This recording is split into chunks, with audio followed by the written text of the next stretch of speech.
Hello guys, welcome back to our channel. We are so excited to have you again. The Yoruba Council of Elders, Afenifere and Ohanes and Dibos have finally responded to the statement issued out during the Professor Ango Abdullahi led Northern Elders Forum that was held at Arewa House in Kaduna State. And first of all, I'd like to just give you a brief of what he said. It's already in our newsfeed. If you check our newsfeed, you're going to see it.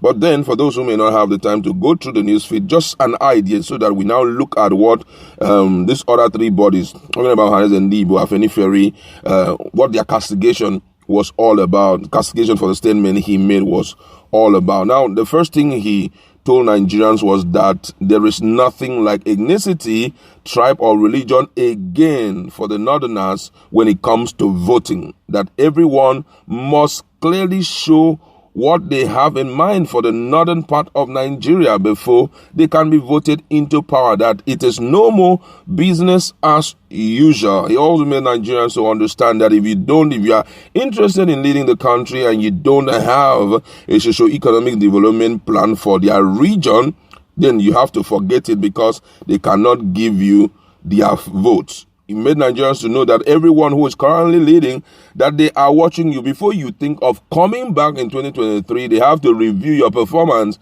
in your individual constituency and what you have done, pointing to the fact that when you come on board, you're going to, give them a lot of consideration. Talked about the issue of criminality and ethnic profiling, that it wasn't good. Talk about secession, that most people are trying to use the issue of secession to secure for themselves vital position in 2023, that for the Northerners it's not going to work, that they are going to be very, very serious with 2023. But then, after all of these guys talking about the Afenifere, Hanes and Igbo have also spoken, and that's what we want to look at right now. But before we go into all these details, we'd like to encourage you to please subscribe to our channel by clicking on the red subscribe button and also the bell icon so that you can get notification anytime we publish our videos. All right, according to the news, the Secretary General of the Yoruba Council of Elders, Dr. Kunle Olajide, disagreed with the assertions, saying it was wrong to say that Southerners were attacking Northerners to provoke them. He said this in an interview with one of our correspondents on Wednesday. The Yoruba Council of Elders chieftain said, if that is the summary of what they said there, I don't agree with them. What we have witnessed in the last 6 years is obvious. The gross insensitivity of this present administration to the cries of Southerners in Nigeria is glaring. The nepotistic attitude of Buhari government is enough to further polarize the country. So there is no attack against the Northerner, and nobody is saying that all Northerners are bad. What we are saying is that this administration is insensitive to the federal character clause in the Constitution and has no regard at all for other parts of Nigeria in his appointment.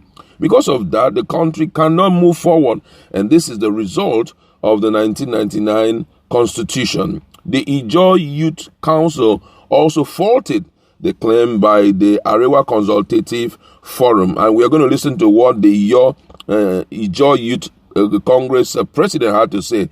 Peter Ibifa, who is the IYC president, who stated this in a statement sent to us, stated that his statement, that's the statement of Ango Abdullahi, was amusing and contrary to the current realities in the country. Ibifa referred the group to the statement earlier credited to Senator Shehu Sani on the state of the nation. The IYC president quoted Sani as saying that the only region that is comparatively peaceful is the South. That is why the heart of the country is still beating. Despite the bloodshed and violence in the other region, we should all be grateful. The Pan-Yoruba Socio-Political Organization have also reacted, talking about their Afenifere, and they declared that there was a need for other geopolitical zone of the country to produce the next president come 2023. The National Secretary General of the association, Bahorun Sheinde Arugboifa, who spoke with one of our correspondents, said it would be unfair for the Northerners to hold on to power, saying the power was not an exclusive possession of any part of the country. According to him, he said, as long as we want merit and quality as criteria for a person to become the next president, there is no geopolitical zone in this country that has no quality and competent person to become their president. So in the spirit of fairness, I think the power should shift to other parts of the country. Power shift is an ingredient for true federalism, and anybody that is against power shift is an enemy of true federalism. The Apex Igbo Socio-Cultural Organization, Igbo, described the alleged killing of Northerners in the South as baseless. It wondered if it was the Igbos that massacred over 20 Igbo natives in a Bonny community last week. When the spokesperson, Chief Alex Ogbonia, opened up this truth to Nigerians. While denying the alleged killing of Northerners in the South, Ogbonia said the Igbos have attained decent civilization. And according to him, he said, it is not part of our culture to kill. We respect the sanctity of human life. Igbos don't kill. Rather, Igbos are very hospitable, very accommodating. They welcome strangers of all sorts and allow people of the diverse ethnic group to transact their businesses in their land. What Igbos admire is ingenuity and hard work. In Igbo, we don't advertise killing. It is not part of our tradition and culture. Rather, we talk about ingenuity. In a Bonny state, the Fulani invaded communities and massacred Igbo native at Iga community in Uzowana local government. Fulanis invaded the community, killed the Igbos, headsmen from the north, having clashes with the southerners. Why are they turning it upside down? On the voting partner in 2023, as a spokesperson said, Nigeria will start moving well when you place competence and record of achievement before appointment into sensitive position. According to him, he said, if recruitment process is based on competence and record of accomplishment, Nigeria will move well. But as long as we give priority to ethnicity and religious sentiment, what you hear and see in Nigeria will continue. So we have two options. It is either we bring people with competency in the position of authority, or we go on with religious and ethnic sentiment and continue the way we are saying. I want to believe that the greater majority of Nigerians will wish that we go with competency in an appointment so that Nigeria will become better than it is right now. That was a strong statement there, coming from all quarters. So you now notice that for each of the different group representing different geopolitical zone, there's something they picked out of the statement he made, and counter it and wish for a change, which I believe that this news must likely or may likely get to Ango Abdullahi for him to look at, so that even in the process of the summit, they can look at those castigation points and see how they can do something about it.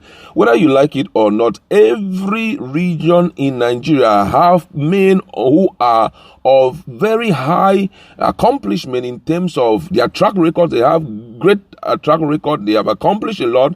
They have shown the level of their competence and all of that. So the issue of true federalism can be very potent if we try within ourselves to ensure that political powers are rotated around. You understand? It shouldn't just be vested on one person.